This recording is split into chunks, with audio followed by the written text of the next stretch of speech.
The new animal was in all the news outlets. Explorers had found a new animal on a remote southern Asian island. A little like a small cow, but bigger than a dog. The creatures were very friendly in nature and moved slowly, so catching them was easy. Before scientists had reached the island, a couple of sailors had caught one, slaughtered it, and cooked it on a outdoor spit under a fire of driftwood.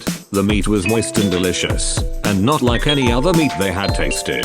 It was sweet like pork, yet had a spicy aftertaste, and the sanguine quality of rare roast beef. They named it a zebor, for it had stripes like a zebra, and the stockiness of a wild boar, but without its temperament. Word quickly spread of the new indescribable taste of the meat.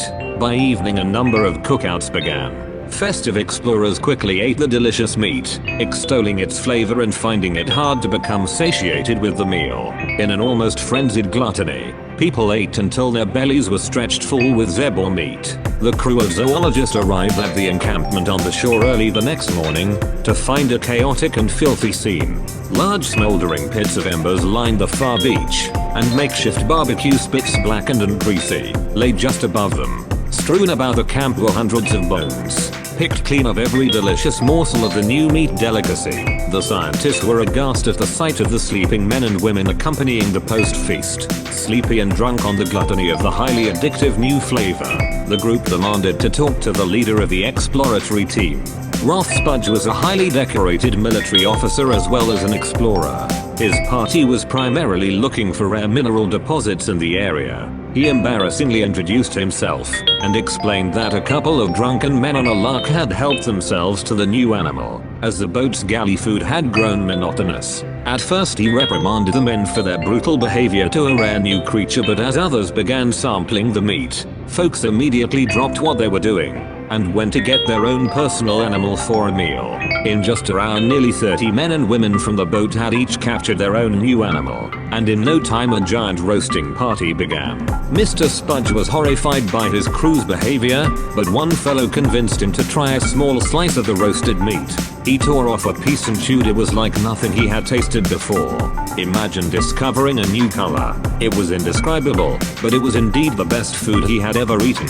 All thoughts of controlling his crew were cast aside, and he was off into the low-lying grass fields above the beach dunes to find himself a zebor. The zoologist group brought up the plight of the dodo, the turkey-like bird, which was hunted to extinction, passenger pigeons, and the great auks met the same fate in the 19th century.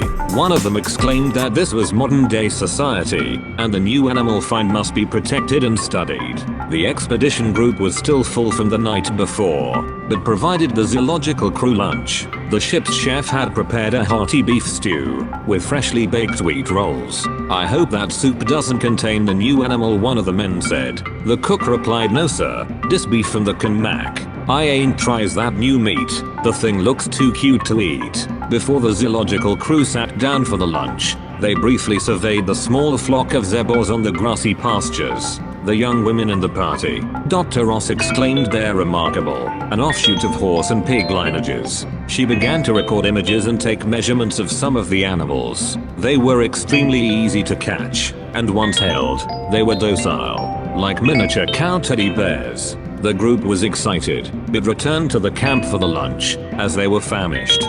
Dr. Ross sat down and helped herself to a ladle of stew. "This is truly one of the greatest finds of this century," Dr. Ross exclaimed. "So I am sickened that you resorted to eating prized scientific specimens. It's extremely unprofessional, and the matter will have to be addressed by the proper authorities." But Ross Spudge wasn't having any of this, as he had his reputation as a newsworthy famous explorer to uphold. Such a scandal would ruin his career. In order for them to come to their senses, he thought, they must see what all the fuss was truly about. It's the flavor. That indescribable flavor, like no other, the best, far better than any drug or spiritual experience. Tongues taken on a flavor safari, that would never be the same. Once taste buds sparked with delight. Mr. Spudge directed Dr. Ross' attention to the new animal nearby, pointing out a baby suckling its mother breast. "They're really quite remarkable," he exclaimed as he threw a handful of new animal meat scraps from his pocket into her stew. "Yes, perhaps these creatures will be the defining scientific work of my life," Dr. Ross quietly muttered as she took a spoonful of the now tainted stew. She bit down on what she thought was ground beef, but soon her senses were alight. A zombie-like pleasure filled her face. She got up slowly and deliberately, heading toward the field without saying a word. She returned 10 minutes later holding the limp body of a new animal. She had snapped its neck. She said abruptly, "Start me a fire. I must eat more." Within minutes she had excised the beast's skin with the surgical precision of a seasoned vivisectionist. After a brief roasting period, the entire animal was devoured by the slight women within minutes. She ate deliberately and in silence and was sure to clean up every morsel of meat on the bones. After eating what would be a major meal for even a small group, she headed out to the field again. But this was not for science, but to continue the sensations of taste. No one spoke.